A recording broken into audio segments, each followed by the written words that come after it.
তো hello guys, তোমরা সবাই কেমন আছো? আশা করি সবাই খুব ভালো আছো, সুস্থ আছো। তোমাদের ভালো আছে, আমিও কিন্তু খুব ভালো আছি। তো এখন বাজে হচ্ছে সন্ধ্যে 6টা। তো আজকের ব্লগটা শুরু করছি এখন থেকে।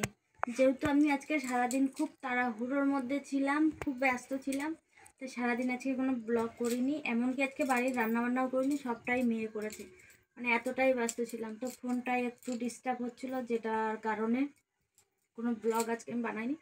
আর মূলত হচ্ছে আজকে ফোনটা একটু ঠিক করাতে নিয়ে গেছিলাম, কেন ফোনটায় কদিন ধরে একটু ডিস্টার্ব হচ্ছিলো, তো যার কারণে আজকে ফোনটা আমি একটু ঠিক করিয়ে আনলাম। তো ওই জন্য আমি সকাল থেকে আজকে কোনো ব্লগ বানাইনি। তারপরে হচ্ছে দুপুরবেলা বাড়ি এলাম, ঠিক করে নিয়ে এসে আবার চলে গেলাম, যেহেতু আমাদের একটা গোষ্ঠীর মিটিং ছিল, তো সেখানে। তো ওখান থেকে এই মাত্র ফিরলাম। দেখো জামা কাপড়ও চেঞ্জ করিনি, আর হচ্ছে এখন চেঞ্জ করবো না, একবারে পরে চেঞ্জ করে নেবো। তো ভাবলাম না এখন একটা ব্লগ শুরু করি বন্ধুদের জন্য, যে সারাদিন তো কোনো ব্লগ করতে পারিনি, তো তোমাদেরকে কি আপডেট দেবো কালকে সকালবেলা, সেই জন্য আবার এখন ব্লগটা শুরু করলাম। তো আমার তো এখন প্রচুর পরিমাণে ঠান্ডা লাগছে, এবার হচ্ছে প্রথম কাজ হচ্ছে সোয়েটার পরে নেবো। দাঁড়াও, তোমরা দেখতে থাকো। প্রচুর পরিমাণে ঠান্ডা, রাস্তা দিয়ে আস্তে আস্তে শুধু একটা পাতলা চাদর নিয়ে গেছি, আর এখন তো দেখো 6টা বেজে গেছে, মানে প্রচুর ঠান্ডা। তো দাঁড়াও, আমি সোয়েটারটা দেখি কোথায় তদন্ত করে নিই। তারপরে কথা হচ্ছে আমাকে এখন একটু চা খেতে হবে। তো মেয়েকে বললাম আর একটু চা করার কথা, চা খাবো। আর আজকে জানি না কেন আমার কোমরটায় প্রচুর যন্ত্রণা হচ্ছে, বিশেষ করে মানে তোমার মিটিং থেকে বেরোনোর পর থেকে জানি না কেন এই এক সাইডটা আমার একটু যন্ত্রণা হচ্ছে, কেন কি জানি।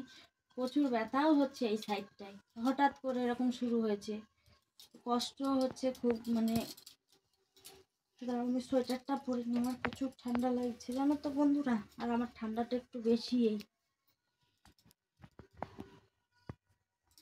তো ভাবলাম না আগে সোয়েটারটা পরি, ঠান্ডা লাগছে।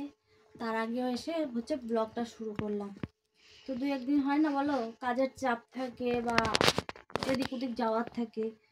আজকে আমার ক্ষেত্রেও সেটাই হয়েছে, যার কারণে কোনো ব্লগ আজকে আর সকাল থেকে করতে পারিনি আমি।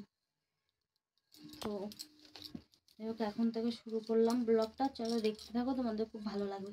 আর এখন প্রথম কথা হচ্ছে একটু চা খাবো, তো মেয়েকে বলবো চা করার কথা একটুখানি। ঠান্ডায় বেশ চা না খেলে হবে না। আমি সকাল সোয়েটার পরে নিয়েছি, সোয়েটার পরা হয়ে গেছে। আর এত ঠান্ডার মধ্যে সোয়েটার না পরলে হবে না। আর মুজোটাও আমি পরে নেবো বন্ধুরা, এর থেকে একটু আর এদিকে। আর বাড়ি এসে দেখি ছেলেও খেলতে বেরিয়ে গেল। তো এখন শীতের দিন, তো যাই হোক ওরা ব্যাডমিন্টন খেলতে যায়। আর তো পরীক্ষা টরীক্ষা শেষ, মানে এখন ছুটি, সে জানুয়ারি মাস থেকে স্কুল শুরু হবে। তো সন্ধে হলেই র্যাকেট খেলতে চলে যাচ্ছে। তো চলো আমরা এখন একটু চা খেয়ে নিই। তো চা খেতে খেতে আবার তোমাদের সঙ্গে কথা বলছি। তো চলো একটু চা করা যাও। এই যে চা নিয়ে বসে পড়েছি, দেখো।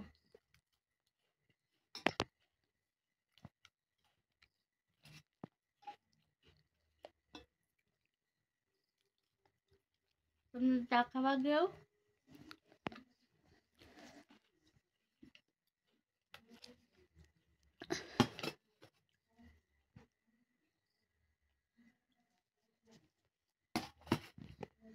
যাও, ফোনটা ঠিক করে আনলাম জানো তো, আবার সেম সমস্যা। এবার সত্যি আমার মাথাটা খারাপ হয়ে যাচ্ছে।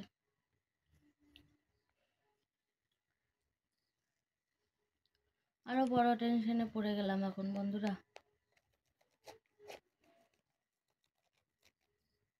কোথা দিয়ে ঠিক করাবো কিছুই বুঝতে পারছি না। মানে এমন একটা অসুবিধা দেখা দিয়েছে, যেটা আমি সকালবেলা গেলাম ঠিক করেই নিলাম, তখন কিছু ঠিকই ছিল।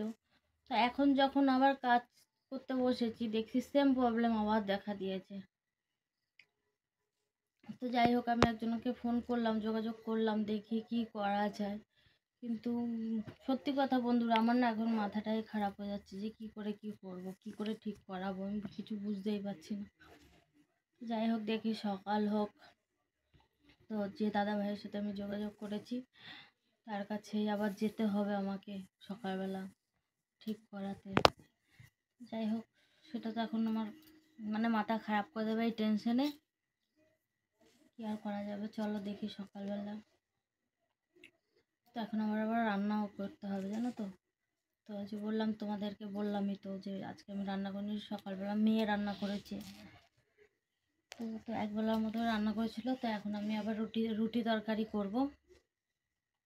তো চলো চাটা খেয়ে নিয়ে তারপর হচ্ছে রান্নার ব্যবস্থাটাও করি। চলো, এই ফোনটা না ঠিক হওয়া অবধি জানো তো আমার মাথা টেনশন যাবে না, কি করে হবে কি জানি না। দেখবে কোনো কাজের জিনিসে যদি কোনো সমস্যা দেখা দেয় না, তখন কিন্তু আপনি থেকেই মাথা খারাপ হয়ে যায়। তো সেম জিনিস আমারও হচ্ছে, আমার এখন মাথা খারাপ হয়ে যাচ্ছে যে যেটা আমার কাজের জিনিস সেটাই কোনো প্রবলেম হয়ে গেলে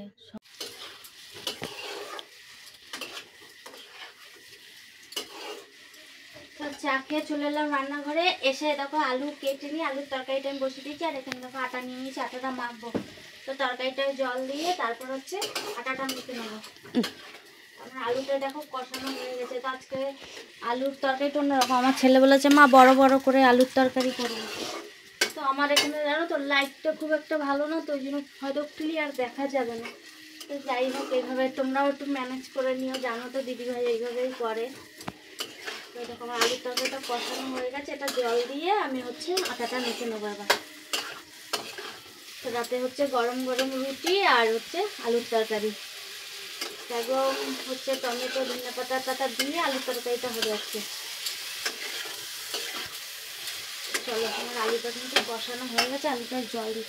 মানে বন্ধুরা শীতে আর কোনো কিছুই জানো তো ভালো লাগে না, তো এতটা ঠান্ডা।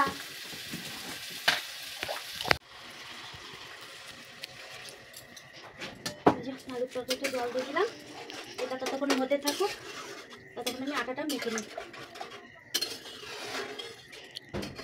আজকে অনেকদিন বাদেই আবার রুটি করছি। রুটি করতে না আমার অতটা ভালো লাগে না, জানো তো বন্ধুরা। মানে আমি অতটা পছন্দও করি না, কিন্তু ওই ছেলে মেয়ে ভালোবাসে করতে হয়। তোমার দাদা ভাই বা আমি কেউ রুটি অত পছন্দ করি না, কিন্তু ছেলে মেয়ে দুজনেই রুটি করতে ভালোবাসে, ওই জন্য মাঝে মাঝে করতেই হয়।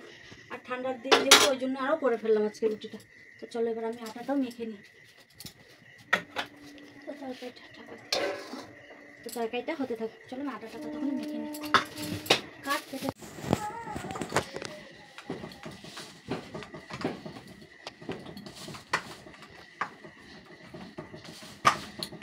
তো কদিন ধরে ওরা বলছিল রুটি খাবো রুটি খাবো। তো সকালে তো আমি একটু ব্যস্ত ছিলাম, সেটা তোমাদেরকে বললামই। তো সকালে যেহেতু মেঘে রান্না করে চোখে বললাম তাহলে একবেলারই ভাত করে রাখিস, বিকেলে রুটি করে দেবো।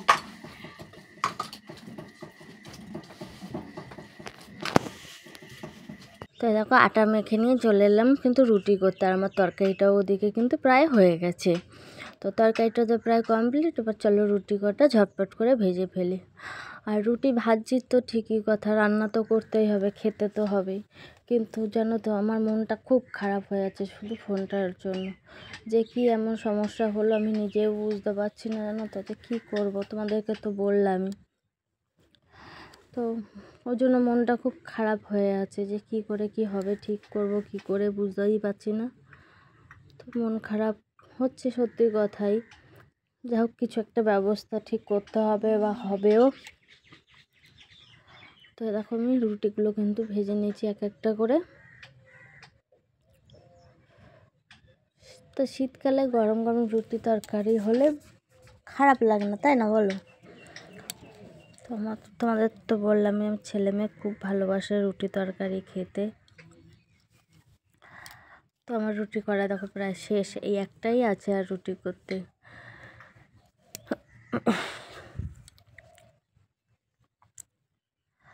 তো রুটি করতে তো তোমাদের বললাম আমি অতটাও ভালোবাসি না, তো যাই হোক কী করা যাবে। তাই দেখো আমি খাবার দাবার রেডি করে ফেলেছি, আর এখানে আমার ছেলে দেখো হচ্ছে ব্যাডমিন্টন খেলে এসে দেখো ঘুমিয়ে পড়েছে। তো খেলে এলো, এসে হাত পা ধুয়ে শুয়ে দেখো ঘুমিয়ে গেছে, দেখেছো? তো ওই দেখো মেয়ে আবার ডাকছে খাবার জন্য, আর আমি দিকে খাবারগুলো রেডি করে ফেলেছি।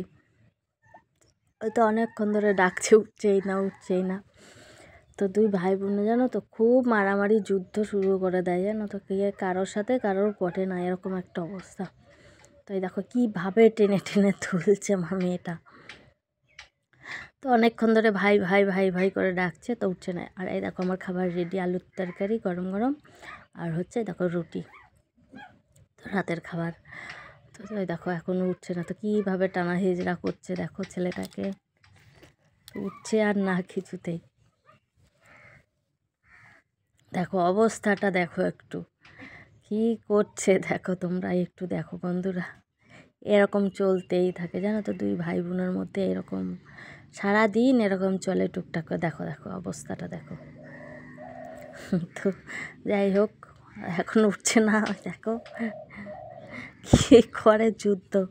তো যাই হোক চলো, ওরা ওরকম করতেই থাকবে, আমরা খাওয়া দাওয়া করে নিই। তো খাওয়া দাওয়ায় দেখো কমপ্লিট, দিয়ে সব কিছু গুছানো। আমি কিন্তু এই যে মশারির ভিতরে ঢুকে পড়লাম। তা আজকের মতো ব্লগটা কিন্তু এতটুকুনি তোমাদের জন্য। সবাই খুব ভালো থেকো, সুস্থ থেকো, সবাইকে জানাই শুভরাত্রি।